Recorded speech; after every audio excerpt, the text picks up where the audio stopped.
Bienvenidos a este sencillo podcast titulado Voces del Ágora, donde en pocos minutos voy a acercarles las ideas, los pensamientos de los grandes filósofos de la humanidad.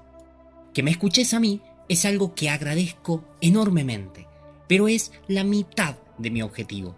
A lo que yo realmente apunto es a poder despertar en vos las ganas de investigar, de conocer un poco más y de reflexionar y tener un espíritu crítico frente a las cosas. Ahora bien, la reflexión no consiste solamente en pensar, sino en poder darle profundidad a las ideas que tenemos. Por eso le agradezco a Boris Vian, porque la contemplación del paisaje sin duda favorece la calidad de nuestros pensamientos. Y todas las imágenes que ustedes están viendo en este video han sido proporcionadas por él, porque su pasatiempo consiste en captar los paisajes naturales y urbanos. Debajo van a encontrar en la descripción del video su Instagram para que puedan acercarse y conocer todo el trabajo que realiza mi amigo Boris Vian. Ahora sí, nos vamos a adentrar en la filosofía de uno de los pensadores más influyentes de toda la historia. Estoy hablando de Sócrates, un autor que nos invita a reflexionar profundamente sobre aquello que creemos conocer, creencias que muchas veces damos por supuestas sin haberlas reflexionado previamente. Por eso, una de sus famosas frases dice que la sabiduría empieza con el reconocimiento de la propia ignorancia. Con esta frase lo que Sócrates quiere decir es: flaco, eso que vos crees, ¿estás seguro de que es verdad? Cuando vos lo aceptaste, ¿lo investigaste? ¿Estarás en lo cierto o no? ¿Coincide con la realidad lo que vos decís o no coincide? Porque somos seres humanos y por lo tanto es imposible que sepamos todo. Pero si somos capaces de identificar el error, si somos capaces de identificar nuestra ignorancia, entonces seguramente vamos a estar un paso más cerca de la verdad. Lo cierto es que Sócrates era un personaje querido y odiado por sus contemporáneos, porque para algunos era un sabio, mientras que para otros era un charlatán. Lo que no podemos poner en duda es que el tipo tenía un método, el famoso método socrático por el cual él buscaba que las personas se acerquen a la verdad. Y este método básicamente era una conversación, un diálogo que él entablaba con otras personas para sacar a la luz las contradicciones entre las distintas creencias que podían tener. Con esto nos queda claro que Sócrates no era ningún improvisado, el tipo pensaba de manera ordenada. Por eso su primera gran contribución a la filosofía es justamente este método, porque la palabra método viene del griego y significa camino hacia. En este caso es un camino hacia la sabiduría. Pero no se trata solo del cómo, sino también del por qué. Sócrates utilizaba su método con un fin muy claro. Él buscaba el bien del hombre. Y más precisamente buscaba que cada hombre sea capaz de ayudarse a sí mismo para llegar al bien. Porque, para Sócrates el objetivo era descubrirse a sí mismo. Algo así como lo que decía Itachi en Naruto. Y si bien las personas pueden ayudarse entre sí, Sócrates pensaba que en el camino del autodescubrimiento nadie te puede alzar a vos.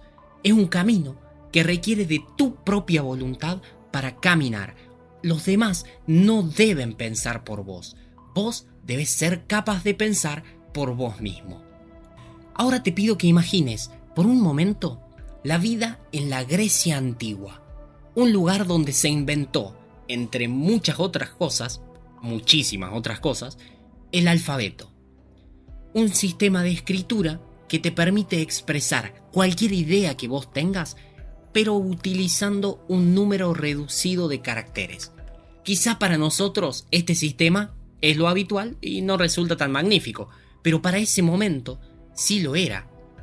Justamente es este avance el que permitió que la escritura saliera de los palacios y templos y se pusiera al alcance de muchas personas.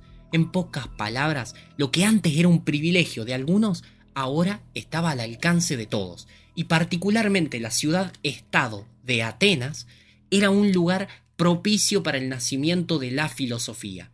¿Por qué? Bueno, porque era una ciudad que contaba con bienestar económico, lo que hace que puedas dedicar tu tiempo a otras cosas que no sean las necesidades de subsistencia, y porque además estaba en continuo contacto con diversas culturas, porque era un centro comercial, favorecido esto por su ubicación geográfica. Entonces, en Grecia no solamente tenían tiempo para pensar, sino que también tenían muchas culturas para contrastar sus ideas. Sin embargo, no todo era positivo. ¿Por qué? Porque a veces uno obtiene avances, pero no necesariamente en la dirección del bien. Como menciona Aristófanes, el nuevo saber que se obtenía a veces iba de la mano con una pérdida de la orientación moral.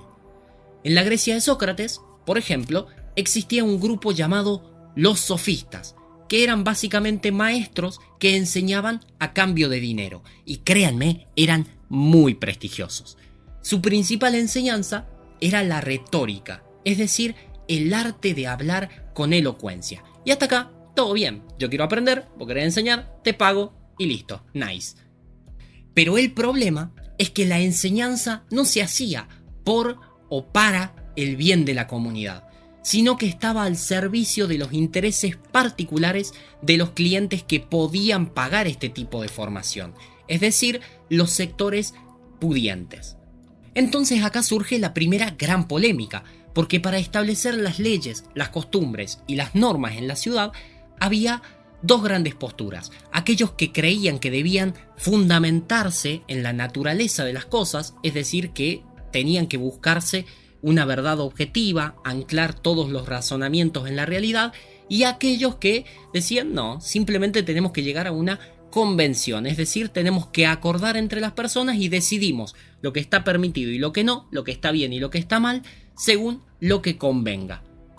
El problema es que los sofistas no tenían interés en buscar la verdad.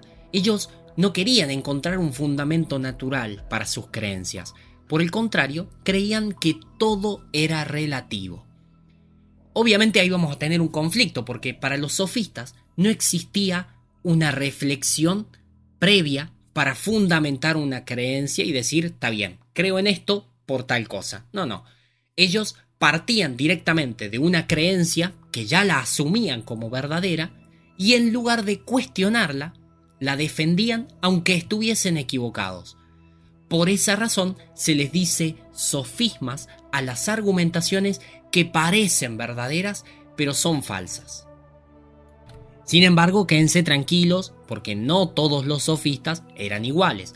Algunos, como Gorgias, Calícles y Trasímaco, defendían que la naturaleza era la auténtica moral y creían que la moral que se define por convención entre personas es una represión ilegítima. Además, había otros, como Antifonte, Hipias y Protágoras, que sostenían que las convenciones estaban bien, pero siempre y cuando se fundamenten en la naturaleza. Pero en general sí podemos decir que las enseñanzas de los sofistas se centraban en cuestiones de gramática, lingüística y crítica literaria, además de, por supuesto, técnicas de argumentación que estaban dirigidas, como ya dijimos antes, no tanto a la verdad, sino a ganar el debate. En este contexto, Sócrates creció y se formó. Recordemos que la Atenas de su época le ofrecía a todos los ciudadanos libres una educación básica, en lectura, en escritura y en cálculo. Pero además, Sócrates también tuvo acceso a estudios más tradicionales como la gimnasia y la música. Y si han disfrutado el video hasta acá, les pido que escuchen esta frase con la que vamos a cerrar este primer podcast. Jenofonte decía que el ocio es el mayor bien que se puede tener. El ocio es el tiempo libre que tenemos. ¿Y qué hay más grandioso que el tiempo que podemos usar con total libertad? Sócrates utilizaba justamente su tiempo libre para cuestionar, dialogar y reflexionar, buscando siempre el conocimiento y la verdad. Su vida y su método nos enseñan que la verdadera sabiduría empieza cuando reconocemos nuestra propia ignorancia y decidimos embarcarnos en la búsqueda del conocimiento. Les agradezco enormemente por haberse quedado hasta el final de este video, que es la primera parte del viaje a través de la filosofía de Sócrates. Tomen este humilde aporte para el desarrollo de sus virtudes. Muchísimas gracias y nos estamos encontrando en el próximo podcast.